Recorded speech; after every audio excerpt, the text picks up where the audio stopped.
이 시간 우리에게 주신 하나님의 말씀은 사도행전 10장 17절에서 33절입니다. 하나님의 말씀을 봉독합니다. 베드로가 본 바 환상이 무슨 뜻인지 속으로 의아해 하더니 마침 고넬료가 보낸 사람들이 시몬의 집을 찾아 문 밖에 서서 불러 묻되 베드로라 하는 시몬이 여기 유숙하느냐 하거늘 베드로가 그 환상에 대하여 생각할 때에 성령께서 그에게 말씀하시되 두 사람이 너를 찾으니 일어나 내려가 의심하지 말고 함께 가라. 내가 그들을 보내었느니라 하시니 베드로가 내려가 그 사람들을 보고 이르되 내가 곧 너희가 찾는 사람인데 너희가 무슨 일로 왔느냐. 그들이 대답하되 백부장 고넬료는 의인이요 하나님을 경외하는 사람이라. 유대 온 족속이 칭찬하더니 그가 거룩한 천사의 지시를 받아 당신을 그 집으로 청하여 말을 들으려 하느니라 한데 베드로가 불러들여 유숙하게 하니라. 이튿날 일어나 그들과 함께 갈새 욥바에서 온 어떤 형제들도 함께 가니라.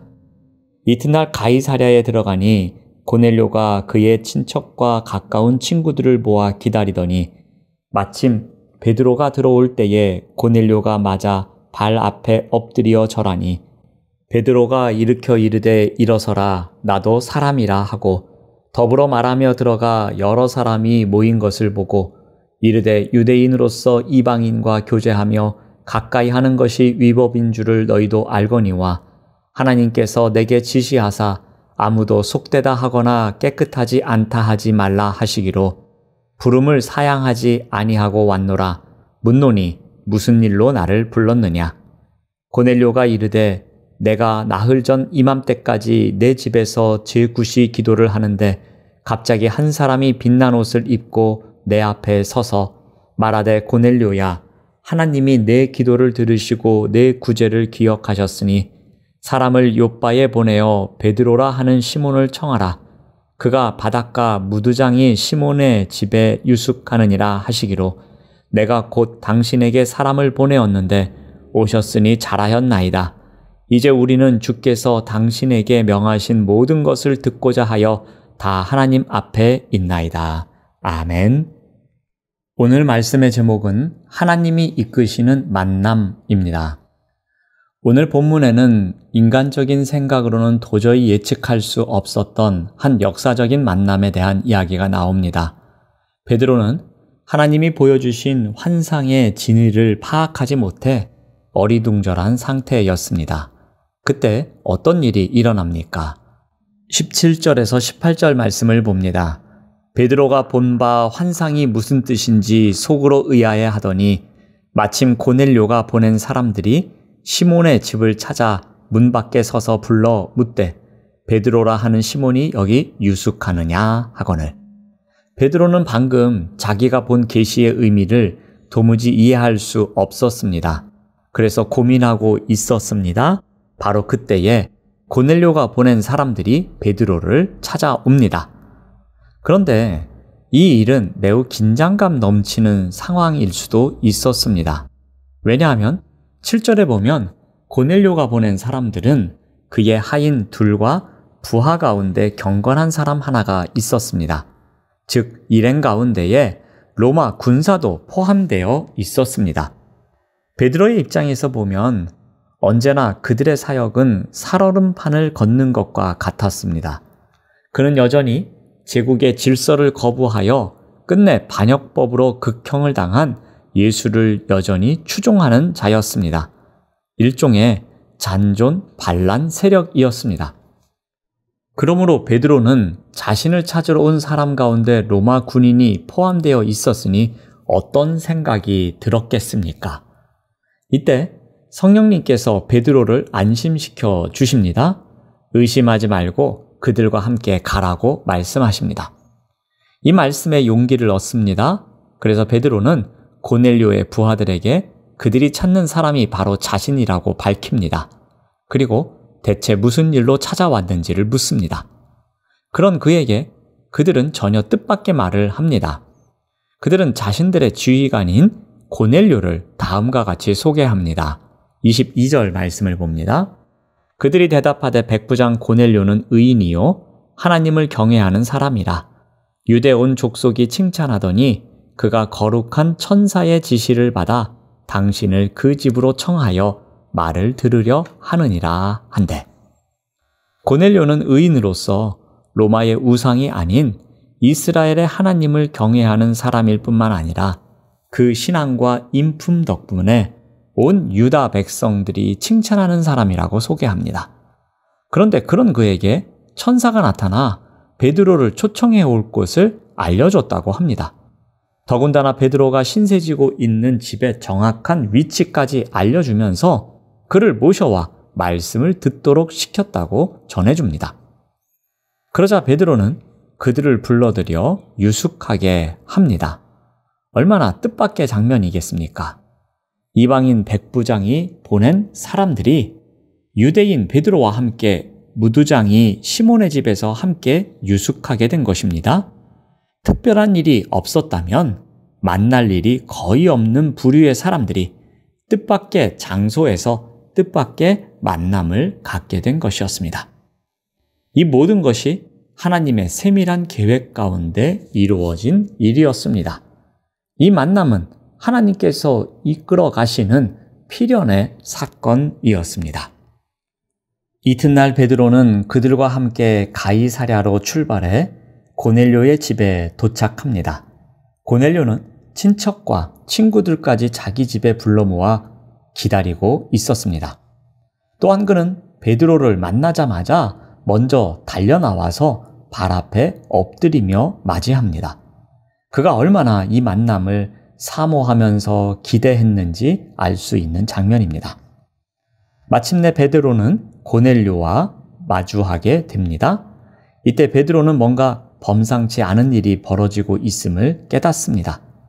본래 유대인으로서 이방인들과 가깝게 지내는 것은 금지되어 있었습니다.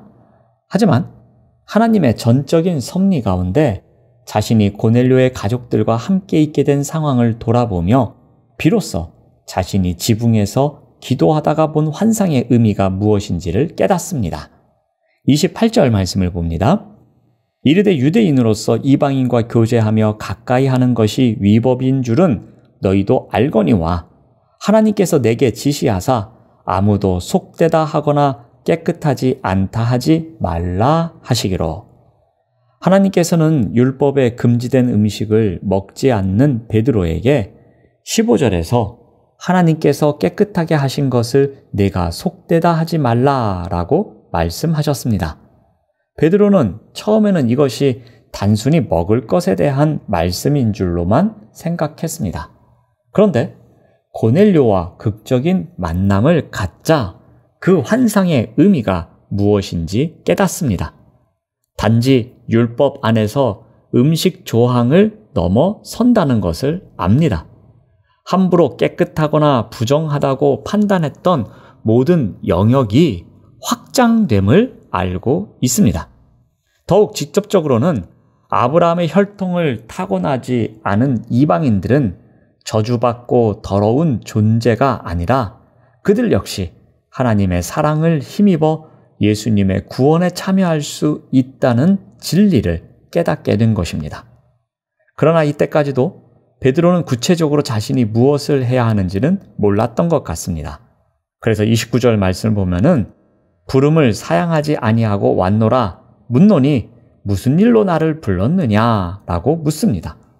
베드로는 성령님께서 보내셔서 온 것은 맞는데 구체적인 계획을 갖고 온 것은 아니었습니다. 그런 베드로에게 고넬료 역시 자신이 겪은 신비로운 체험을 들려줍니다. 비록 그는 로마 군인이지만 이스라엘의 하나님을 경외한다고 말합니다. 유대인들의 경건 전통에 따라 제9시에 기도를 하였다고 합니다. 그 가운데 천사를 만났고 그 천사가 하나님께서 그의 기도를 들으시고 구제를 기억하셨음을 알려주었다고 말합니다. 그리고 욥바에서 베드로가 머물고 있으니 정확한 위치를 알려주면서 그곳으로 사람을 보내 베드로를 데려오라고 지시했다고 말합니다.